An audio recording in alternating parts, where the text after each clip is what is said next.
आंकड़े कुछ इस तरीके से है कि अभी एनटीपीसी का फॉर्म आता है। कब आता है मैं आपको डेट मेंशन करता हूं। यह फॉर्म आया था 1 मार्च को, 31 मार्च इसकी लास्ट डेट थी भरने की। 35,000 के आसपास वैकेंसी थी। इसके बाद एक दूसरा फॉर्म आता है 12 मार्च को, और 12 अप्रैल थी उसकी लास्ट डेट भरने की। वो थी आरआरबी ग्रुप डी, जिसे ग्रेड डी भी कहा जाता है। इसमें 1 लाख से ऊपर वैकेंसी थी। हम सभी के सपनों में एक जान आती है कि चलो ठीक है, बढ़िया है, रेलवे में नौकरी करेंगे, अच्छी नौकरी मिलेगी। लेकिन उसके बाद फिर शुरू होता है खेल। खेल किस तरीके से शुरू होता है? खेल कुछ इस तरीके से शुरू होता है कि 1 करोड़ से ज्यादा लोग, मैं एग्जैक्ट डेटा दे रहा हूं आपको, मैं अभी एग्जैक्ट डेटा देता हूं आपको। 1 करोड़ से ज्यादा लोग आरआरबी एनटीपीसी का फॉर्म भरते हैं और 1 करोड़ से ज्यादा लोग ग्रुप डी का भी फॉर्म भर देते हैं। अगर आप देखें तो 1,26,30,885 लोगों ने एनटीपीसी का फॉर्म भरा हुआ है और 1,15,67,248 लोगों ने आपका ग्रुप डी का फॉर्म भरा हुआ है। और अगर हम इस आंकड़े को और आगे लेके जाएं दोस्तों, तो ये आंकड़े और भी ज्यादा चौंकाने वाले हैं कि अगर आप टोटल फॉर्म भरे जाने की संख्या देखें तो ये इतनी बड़ी संख्या है कि 2,41,98,133 लोगों ने फॉर्म भरा है। सिर्फ 1 लाख वैकेंसी ग्रुप डी, अगर उसमें 35,000 एनटीपीसी भी जोड़ दे तो 1,35,000 वैकेंसी के लिए। आप समझ सकते हैं कि आज की डेट में बिल्कुल एकदम सिंपल सा आइडिया यह है कि भारत में 10 करोड़ लोग बेरोजगार हैं, जो किसी ना किसी तरह की बेरोजगारी से ग्रस्त है, जिनकी डेली की इनकम 200 रुपए भी नहीं है। जी हां, जो महीने में 6,000 रुपए भी नहीं कमा सकते हैं। आज की डेट में 80 रुपए पेट्रोल हो गया। और सबसे बड़ी बात है कि मार्च का फॉर्म आया, फिर कहते हैं कि टेंटेटिव डेट आपके एग्जाम की हो जाएगी सितंबर, जून से सितंबर के बीच में आपका एग्जाम करा देंगे। बहुत बढ़िया बात है। अब सबसे बड़ी बात यह है कि इन्होंने इस फॉर्म के लिए जनरल कैटेगरी से 500 रुपए लिए थे। कितने लिए थे? 500 रुपए। ग्रुप डी के लिए भी 500 और एनटीपीसी के लिए भी 500। अगर मैं मान लेता हूं सारे जनरल लोगों ने भरा होगा तो यह मैक्सिमम अमाउंट पहुंचता है 1200 करोड़ रुपए, 1,200 करोड़ रुपए। अगर मैं मान लेता हूं कि सारे के सारे कैटेगरी वाले लोगों ने फॉर्म भरा होगा जिनके फॉर्म की फीस 250 रुपए थी, तो यह आंकड़ा पहुंचता है जस्ट हाफ 600 करोड़ रुपए। लेकिन ऐसा होगा नहीं कि सारे जनरल ने भरा हो, सारे एससी ने भरा हो या सारे कैटेगरी वाले लोगों ने भरा हो। तो मैं एक आंकड़ा मान लेता हूं कि कम से कम सरकार के पास 1,000 करोड़ रुपए के आसपास होना चाहिए, जो उनके पास मार्च और अप्रैल 2019 के दौरान आया था। मार्च अप्रैल 2019 बीते हुए लगभग 1 साल होने जा रहा है, फरवरी आने वाली है और एग्जाम की डेट का अभी भी कोई पता नहीं। मेरा दिमाग तब खराब हुआ या मुझे गुस्सा तब आई जब कई सारे मेरे स्टूडेंट जो मुझसे पढ़ रहे थे वो ये कल कह रहे थे कि सर एग्जाम का पता ही नहीं चल रहा कि कब होगा, क्या करें, आत्महत्या कर लें क्या? दोस्त, कमजोर नहीं होना, हम आत्महत्या नहीं करेंगे। क्यों करेंगे भाई आत्महत्या? हमारे जो 500 रुपए हैं, जो 250 रुपए हैं, वो इन लोगों ने दे रखे हैं और 1,000 करोड़ रुपए इनके पास है और ये एक वेंडर डिसाइड नहीं कर पा रहे हैं। इनको एक वेंडर नहीं मिल रहा जो एग्जाम कंडक्ट करा सके। धारा 370 हटानी होती है, 1 दिन में हट जाता है। एनआरसी सीए लाना होता है, 1 दिन में आ जाता है। 2 करोड़ लोगों की जिंदगी का सवाल है यार। 2 करोड़ लोग इस आस में जुड़े हुए हैं। मैं जानता हूं कि 2 करोड़ लोगों को वैकेंसी नहीं मिलेगी, लेकिन उनको कम से कम एक जीवन का पड़ाव तो खत्म होगा।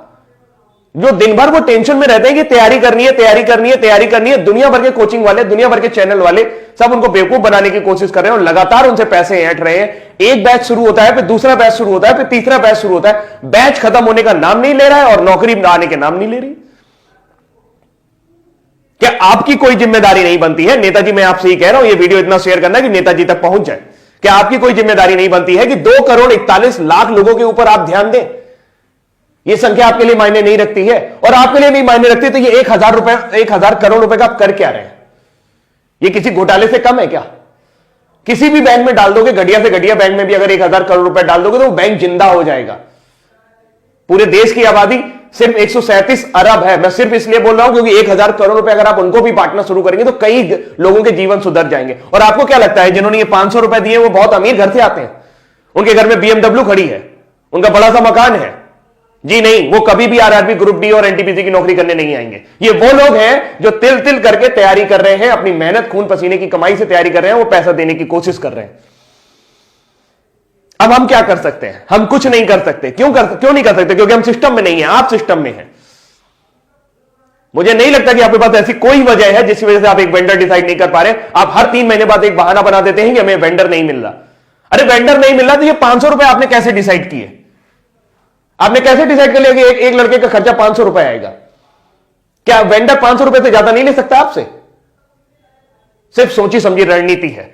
मार्च में आपको यह पैसा मिला है, 1000 करोड़ रुपए आपके बैंक में पड़ा है और आप एक वेंडर डिसाइड नहीं कर पा रहे। 1000 करोड़ रुपए बहुत होता है। आप कहेंगे सर 1 करोड़ लोगों का वो भी तो करवाना है, एग्जाम भी तो करवाना है। तो ये 500 रुपए भी तो आप ही ने डिसाइड किए थे। जहां 100 रुपए फॉर्म के लगते थे वहां 500 रुपए लिए आपने। बोले कि सब वापस करेंगे, कब वापस करेंगे इसका पता नहीं है। आप सिर्फ और सिर्फ बिजनेस कर रहे हैं और इस 1000 करोड़ रुपए को घुमा रहे हैं। ये जनता का पैसा है और जनता जवाब मांगेगी आपसे। दोस्त नेताजी आप भी ध्यान से सुन लीजिए, जो लोग भी ये वीडियो देख रहे हैं भाई, अगर उनको मेरी बात सही लग रही हो या लग रही हो, मेरी बात सही लग रही हो या लग रही हो, लेकिन बात है सच्ची।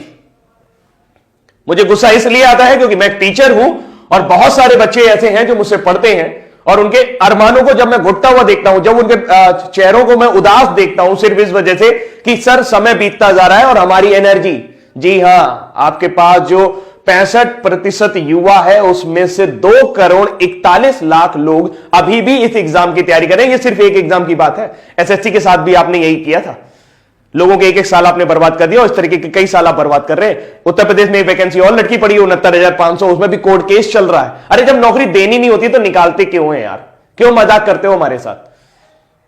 जब देनी नहीं होती तो निकालते क्यों मजाक करते हो हमारे साथ? हमारा जीवन इस तरीके से एक सपना बुनना शुरू कर देता है कि नौकरी लगेगी, नौकरी लगेगी। जिस उम्र में उनकी एनर्जी बढ़नी चाहिए, आपको क्या लगता है कि इतना हतोत्साहित युवक आप लोग हैं तो आप उससे अच्छा काम करा पाओगे? जो 1 साल 2 साल तैयारी करके आया होगा, जिसके लिए नौकरी मिलना ना मिलना सब बराबर हो चुका होगा। अरे कोई प्लानिंग ही नहीं है यार। बड़े बड़े आईएएस बैठे हो आप लोग, इतना सारा आईएएस भरा पड़ा है, सब जिसको देखो वो बहुत ऊंची ऊंची पोस्ट पे, वो लोग बढ़िया गाड़ी से चल रहे हैं, बढ़िया बंगले से घूम रहे हैं, सारा सब कुछ उनका जीवन सुलभ है, उनको इनकी फिक्र नहीं हो रही। किसी को इनकी फिक्र नहीं हो रही। 2 करोड़ लोग, ओ माय गॉड, इतनी बड़ी जनसंख्या है 2 करोड़, कुछ कहने को नहीं। अगर अपने दम पर आ जाएगी ना तो आप परेशान हो जाओगे, आपका सिस्टम मिल जाएगा पूरा। बहुत बुरा है, बहुत बुरा है।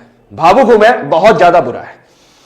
अभी के लिए इतना ही रखता हूं, लेकिन उम्मीद करता हूं कि मैसेज आपको मिल गया होगा। इस वीडियो को इतना ज्यादा शेयर करिएगा कि सबके पास तक पहुंच जाए, खासकर